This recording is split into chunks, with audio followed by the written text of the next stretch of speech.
ಹೋಟೆಲ್ನ ಲೈಸೆನ್ಸನ್ನು ಪರ್ಮನೆಂಟಾಗಿ ರದ್ದು ಮಾಡಬೇಕು ಅಂತ ಕೂಡ ಮನವಿಯನ್ನು ಮಾಡ್ಕೊಳ್ತಾ ಇದ್ದಾರೆ ಕನ್ನಡ ಪರ ಹೋರಾಟಗಾರರು. ಕನ್ನಡ ಸಂಘಟನೆಗಳಿಂದ ಬಿಬಿಎಂಪಿ ಮುಖ್ಯ ಆಯುಕ್ತರಿಗೆ ಮನವಿ ಕೂಡ ಹೋಗಿದೆ. ಕನ್ನಡಕ್ಕೆ ಅಪಮಾನ ಮಾಡಿದವರಿಗೆ ಇದೊಂದು ಪಾಠ ಆಗಬೇಕು. ಇಲ್ಲಾಂದರೆ ಪದೇ ಪದೇ ಜಾಗ ಬದಲಾಗತ್ತೆ, ಆಮೇಲೆ ಈ ಕಟ್ಟಡಗಳ ಬದಲಾಗತ್ತೆ, ಬಟ್ ಅವಮಾನ ಮಾತ್ರ ಆಗೋದು ಮುಂದುವರಿತಾ ಇದೆ. ಏನೂ ಮಾಡದೇ ಇದ್ರೂ ಕನ್ನಡದ ಬಗ್ಗೆ ಈ ಪರಿ ದ್ವೇಷ ಏನಕ್ಕೆ ಅನ್ನೋದು ಪ್ರಶ್ನೆ. ಹೀಗಾಗಿ ಬಿಬಿಎಂಪಿ ಅವರು ಸರಿಯಾಗಿ ಬುದ್ಧಿ ಕಲಿಸಬೇಕು ಅನ್ನೋ ನಿಟ್ಟಿನಲ್ಲಿ ಮನವಿ ಪತ್ರಗಳು ಹೋಗಿದೆ. ಈ ಮನವಿ ಪತ್ರಕ್ಕೆ ಸೈನ್ ಮಾಡಿಬಿಟ್ಟು ಸ್ವೀಕರಿಸಿದ್ದೀವಿ ಅಂತ ಹೇಳಿ ಕಳಿಸ್ತಾರಾ ಅಥವಾ ನಿಜವಾಗ್ಲೂ ಲೈಸೆನ್ಸನ್ನು ರದ್ದು ಮಾಡುವಷ್ಟು ಎದೆಗಾರಿಕೆಯನ್ನು ತೋರಿಸ್ತಾರಾ ಅನ್ನೋದು ಪ್ರಶ್ನೆ.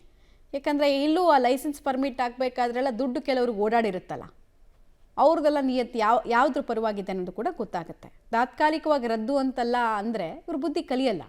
ಪರ್ಮನೆಂಟಾಗಿ ಲೈಸೆನ್ಸನ್ನು ಕ್ಯಾನ್ಸಲ್ ಮಾಡಬೇಕು. ಈ ವ್ಯಕ್ತಿಗೆ, ಜಮ್ಶದ್ ಅನ್ನುವಂತಹ ವ್ಯಕ್ತಿಗೆ ನೆಕ್ಸ್ಟ್ ಇನ್ನೆಲ್ಲೂ ಬಿಸ್ನೆಸ್ ಮಾಡೋಕೆ ಆಗಬಾರ್ದು ಕರ್ನಾಟಕದ ನೆಲದಲ್ಲಿ. ಹಂಗೇನಾದರೂ ಒಂದು ಹೆಜ್ಜೆನ ಇಟ್ಟರೆ ಇದು ಮಿಕ್ಕಿದವ್ರಿಗೆ ಪಾಠ ಆಗುತ್ತೆ.